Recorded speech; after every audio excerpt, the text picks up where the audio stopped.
7 darsimiz bizda have got, ya'ni bor bo'lmoq fe'li bo'ladi.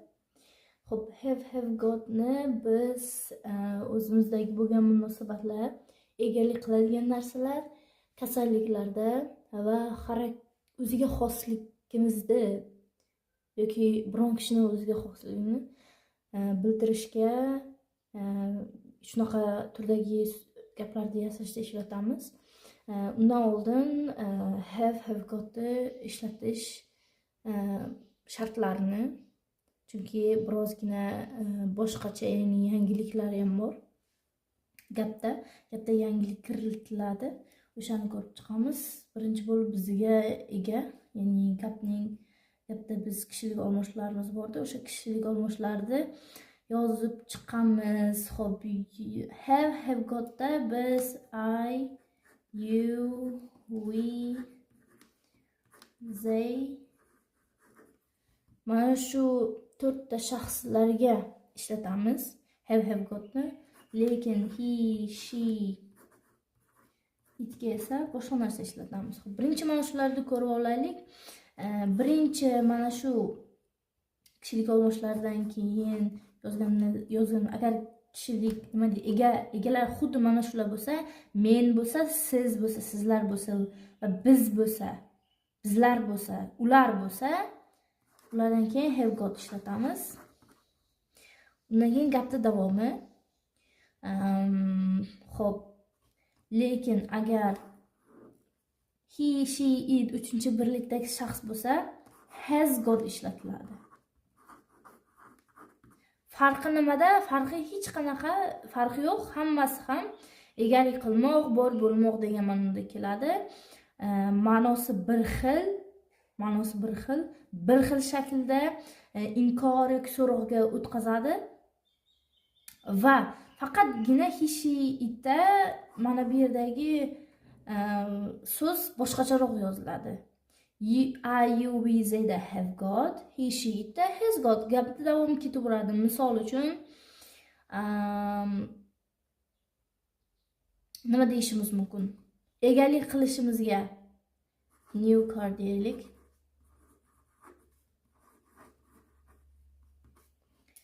I have got a new car. You have got a new car. We have got a new car. And they have got a new car. Bu nima degani bo'ladi? Bu mening yangi mashinam bor, sening yangi mashinang bor, bizlarning yangi mashinamiz bor va ularning yangi mashinasi bor. Birinchi bo'lib gapda ega, undan keyin have got, undan keyin object, ya'ni gapda qolgan boshqa qismlari keladi. Xo'p, birinchi egalik qilishga, misol uchun biz mashinaga egalik qilyapmiz. Ana endi hozir bizda bo'ladi o'ziga xoslik.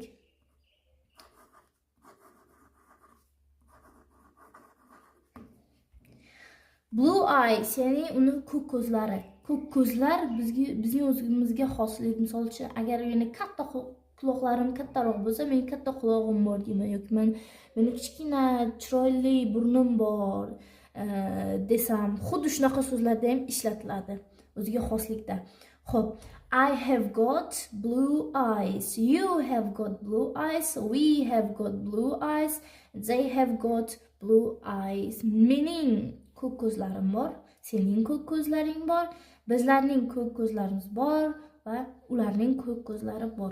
Men gapda har bittasiga have got deb mana bularni bir necha marta qaytarmadim-da, mana shunaqa sxema tuzdim. Shundan osonroq bo'ladi. Ana endi munosabat. Qanday munosabat? Misol uchun, sizning ukalaringiz, ota-onangiz, sizda bobo, amakilaringiz bo'lishi mumkin. Qanaqa? Xo'p, sizda ikkita ukam bor deb ayting. Misol uchun, mana shu gaplarda ikkita uka.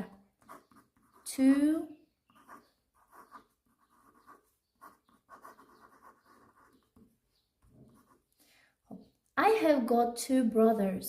Mening ikkita ukam bor. You have got 2 brothers. We have got 2 brothers.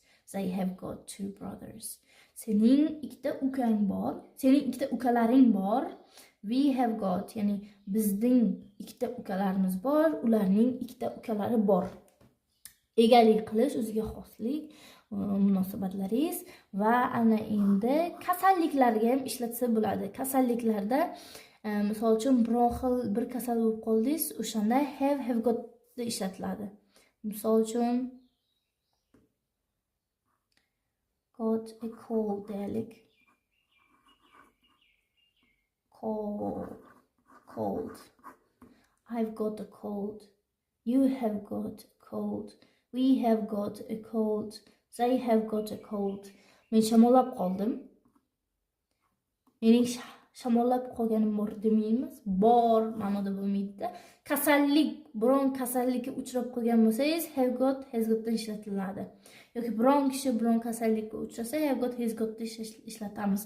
Men shamollab qoldim, sen shamollagansan, biz shamollab qolganmiz, ular shamollab qolgan, xuddi shu ma'noda. Xuddi shu narsalarda ana endi he, she, it xuddi mana shular keladi. Misol uchun he has got bo'ladi. He have got bo'lmaydi-da, he has got bo'ladi. Qoida shunday. He has got, boshqacha aytaylik, he has got a new telephone. Uning yangi telefoni bor. She has got a red dress. Uning qizil ko'ylagi bor. It has got big ears. Nima degani? Quloq degani. It has got a big ears. Ya'ni men uning katta quloqlari bor dedim. Fe'lga qarab, uning katta quloqlari bor dedim. Xuddi shunday ishlatiladi egalik qilishda, o'ziga xoslikda, uning munosabatlarda va albatta esdan chiqarmaslik kerak bo'lgan joyi kasalliklarda ishlatiladi. Xuddi shunday he, she, it ham kasallikda ishlatiladi, faqat men gapda tuzmadim. Gapda boshqacha gaplar tuzdim. Xo'p, endi hozir inkor shaklida hosil qilishni o'rganamiz. Xuddi shu gaplarni o'zida not boshqa nima bilan yozay, not qo'shimcha bor edi-ku bizda. O'shani ishlatish orqali ishlatamiz. O'shani ishlatish orqali inkor shakli hosil qilamiz. Hozir bu yasagan gaplarimiz pozitiv, ya'ni bular bo'lishli gaplar. Menda bu bor, menda bunaqa bor, men kasal bo'lib qoldim, mening ikkita ukam bor, mening ko'k ko'zlarim bor degan xuddi shunaqa gaplar tuzdik. Ana endi o'sha narsa yo'q bo'lsa-chi? Birinchi bo'lib inkor shakli hosil qilish uchun eramiz bor, undan keyin have got, has got ikkalasi ham bor. Faqatgina mana bu notni qayerga qo'llaymiz? Have got ning o'rtasiga. Sodda qilib tushuntirganda have got ning o'rtasiga, has got ning o'rtasiga not qo'shamiz. I have not got a new car. Mening yangi mashinam yo'q. Men hali ham o'sha eski mashinamdaman. You have not got blue eyes. Sening ko'k ko'zlaring yo'q. We have not got two brothers. Bizning ikkita ukamiz yo'q. Bizning bir dona atigi ukamiz bo'lishi mumkin, umuman ukamiz yo'q bo'lishi mumkin. They have not got a cold. Ular shamollab qolmagan. Misol uchun ular umuman boshqacha kasal bo'lib qolgan. Xuddi shu narsa he, she, itga. He has not got a new telephone. Uning yangi telefoni yo'q. She has not got a red dress. Uning qizil ko'ylagi yo'q. It has not got big ears. Uning katta quloqlari yo'q. Xuddi shu tarzda gapning inkor shaklini hosil qiladi. Juda ham oson, faqatgina qoidalarni, shaklni tushunib olish kerak. Xuddi shunday birinchi men, sen ega keladi, undan keyin have got keladi va gapning davomi xuddi shunday bor bo'lmoq, sizda egalik qilmoq, xuddi shu shakldagi gaplar deyasiz. Agar unda inkor qilmoqchi bo'lsangiz, unaqa narsam yo'q demoqchi bo'lsangiz, mana shu have got, has gotning o'rtasiga juda ham sodda qilib tushuntiryapman. O'rtasiga bitta not qo'shimchani qo'llab qo'yasiz, bo'ldi. Xuddi o'sha gap turadi, faqatgina notni qo'llaysiz, shunda sizda negativ, ya'ni inkor shaklidagi gap hosil bo'ladi. Bitta narsani aytib o'tish kerak, xuddi oldingi darslarimizdagi to be fe'lidagidek inkor shaklini ham qisqartirib bo'ladi, qisqartirma javob bersa ham bo'ladi. Xuddi mana shu have got, borib bo'lmoq, egalik qilmoq degan mavzuda ham mana bu yerda tushuntirib o'taman. Qanday bo'ladi? Birinchi mana shu inkor shaklini qanaqa qilib qisqartirishni o'rganamiz. Have got and has got.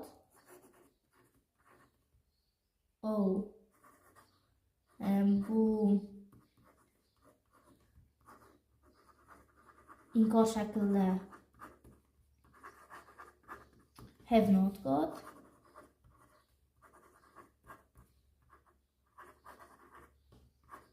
Ana endi qisqartirmada esa I haven't got.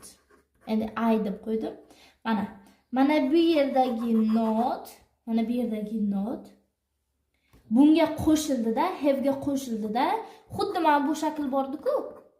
O tutuq belgisi aylanadi, mana bu izga qo'shilib ketadi. Xuddi shunday have ga qo'shiladi. O bo'lsa tushirib qoldirib, mana bunaqa tutuq belgisi aylanadi. Haven't got. Misol uchun I haven't got a new car.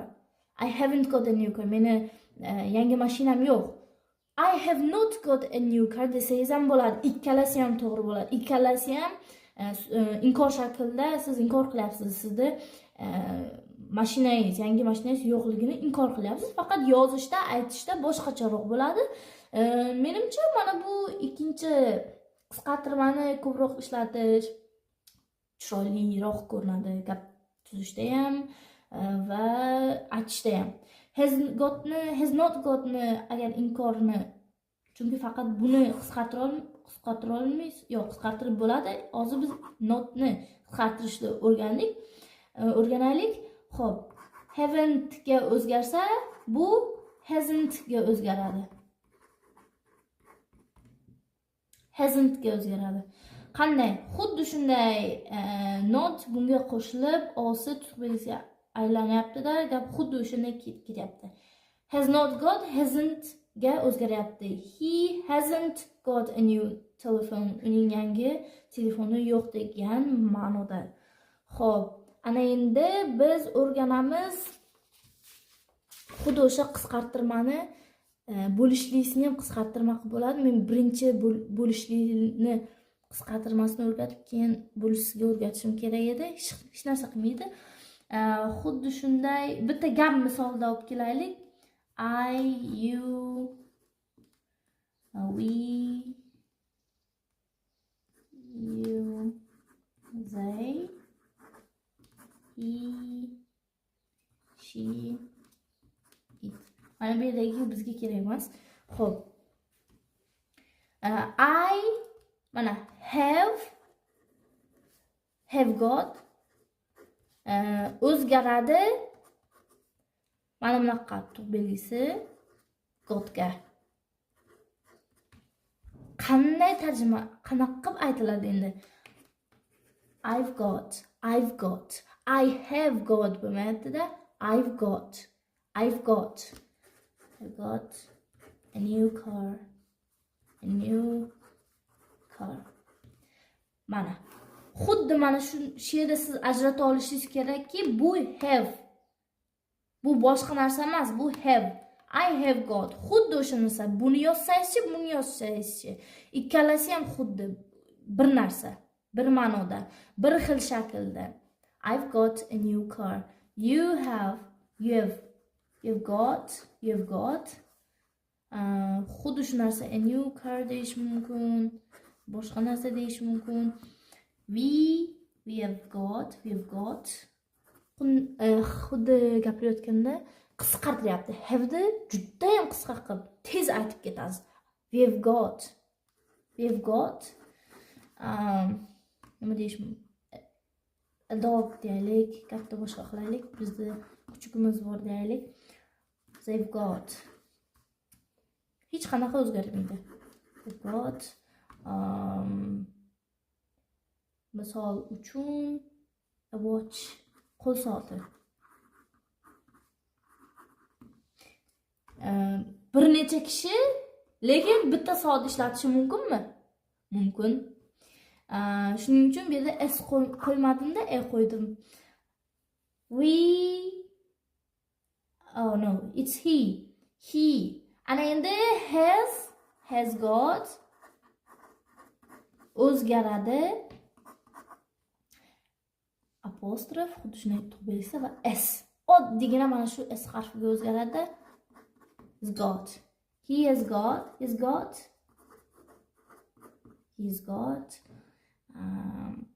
Cold. Xuddi boyagi u shamolab qoldi. He's got a hat. Uni shlyapasi bor. It's got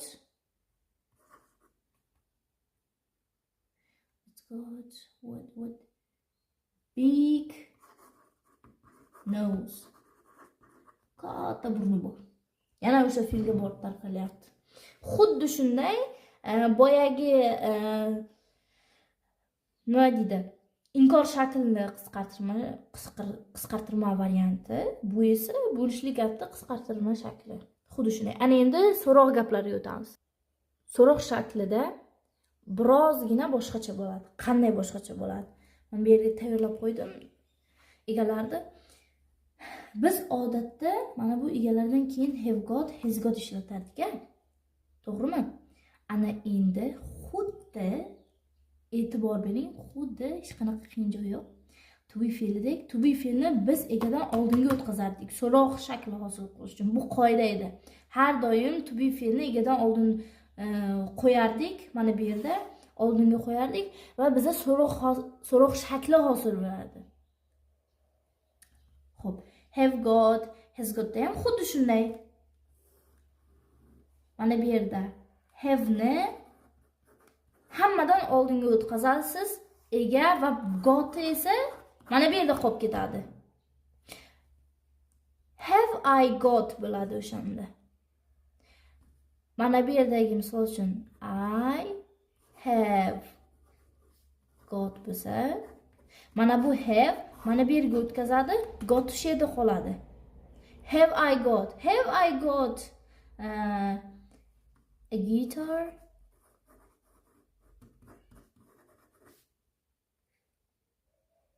Bo'lishi mumkin va kite bo'lishi mumkin. Meni varrakim bo'lishi mumkin yoki kamera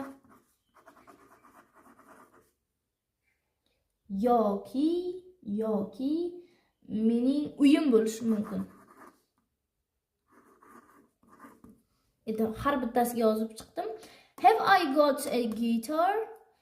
Have you got kite? A kite, a camera, a house, okay. Have you got a camera? Have you got a house? Have you got a kite desak, sening baraking bormi? Birinchi have hammadan oldinga o'tkazdik, undan keyin ega, undan keyin got. Have you got a kite? Endi so'roq shakl bo'lgani uchun so'roq belgisi esdan chiqdi. Endi yozdik. Have you got a kite? Sening varaging bormi? Have we got a camera? Bizning kameramiz bormi? Videoga olish uchun siz sayohatga borgansiz, rasmga olish, videoga olish uchun o'rtog'ingizdan so'rayapsiz, kamerang bormi deyishga. Bizda kameramiz bor hozir. Have they got a house? Ularning uyi bormi? O'zlarining uyi bormi? degan ma'noda. Xuddi shunday. He, she, it, has ni oldinga o'tkazamiz. Buni ham got xuddi shu joyda turadi va undan keyin hammasiga bitta qilib bo'lmaydi. Chunki bu yerda it bor. has he got a short hair deylik. Yo'q. Short hair bo'lmaydi chunki soch sanalmaydi. Uning velosipedi bormi deylik. Has he got a bike? Uning velosipedi bormi? Has she got uning qo'g'irchog'i bormi? Has it got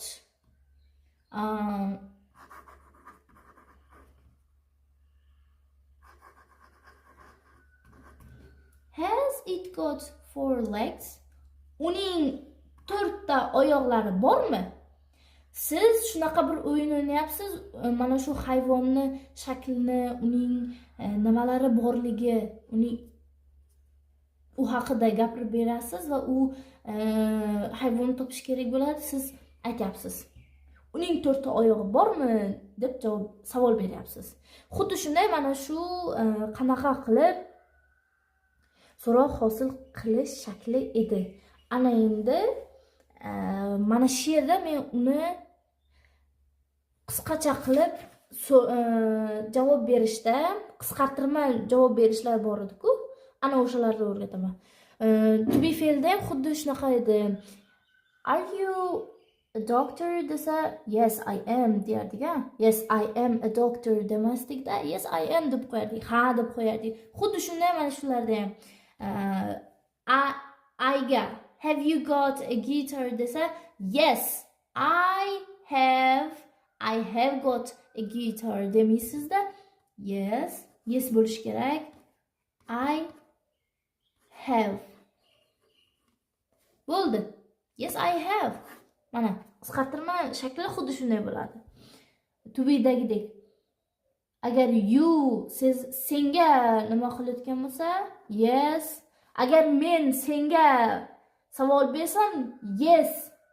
Menda bor, ha menda bor deysiz, I deysiz. Lekin o'rganish uchun men bu yerda you deb qo'yaman. Yes, you have. Yes, you have. Ana endi we, yes. We have. Yes.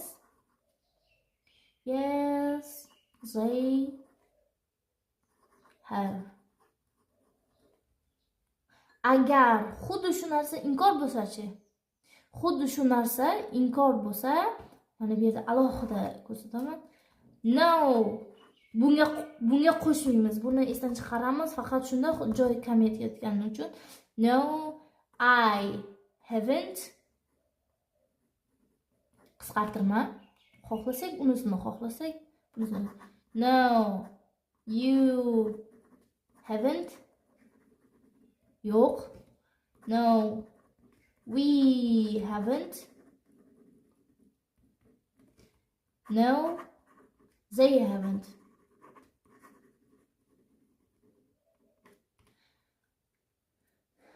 Have they got a house? No, they haven't. Yoki yes, they have. Ularning uyi bormi? Ha yoki yo'q. Qisqartirma javobda. Ana endi xuddi shuni bizda mana bu varaqda qisqartirma javob berishni o'rganamiz. He, she, itda ketdi. Xo'p, agar has he got a bike desa, biz yes, he has yoki yes, she has. Agar savol bersa, has she got a doll desa, yes, she has deymiz. Agar uning 4 ta oyoqlari bormi desa, yes, it has. Agar no bo'lsa, no, he hasn't. No, she hasn't. No, it hasn't. Xuddi shunday. Siz deyishingiz mumkin, buni ham ishlatishingiz mumkin yoki Yes. Xohlasangiz yes deysiz, xohlamasangiz yo'q. Yes. Lekin buni aytish kerak. He has got a new phone desa, ha, uning yangi telefoni bor deb mana shuncha narsa yozmaysizda, qisqartirmada. Mana bu yozib qo'yasiz, bo'ldi.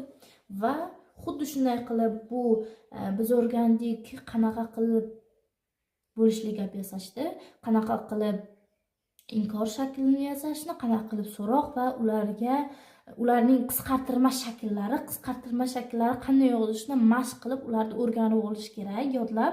Xuddi mana shunaqa mana bu shakli bilsa qiyin emas. Hammasi bir narsa, faqat uning egasiga qarab ketaveradi beri. Hammasini o'rgandik, faqatgina ko'proq gaplar yozib daftarda bir necha har bir shaklga har xil qilib gaplar yozsa agar, keyinchalik siz gap toza olasiz, qanaqa qilib egalik qilish, o'zingizda o'ziga xoslikli munosabatlarni qanaqa qilib, hattoki kasalliklarga duchor bo'lganingizda mana xuddi shu have got, has got bilan bildirishingiz mumkin. Bu bugungi 7-darsimiz edi.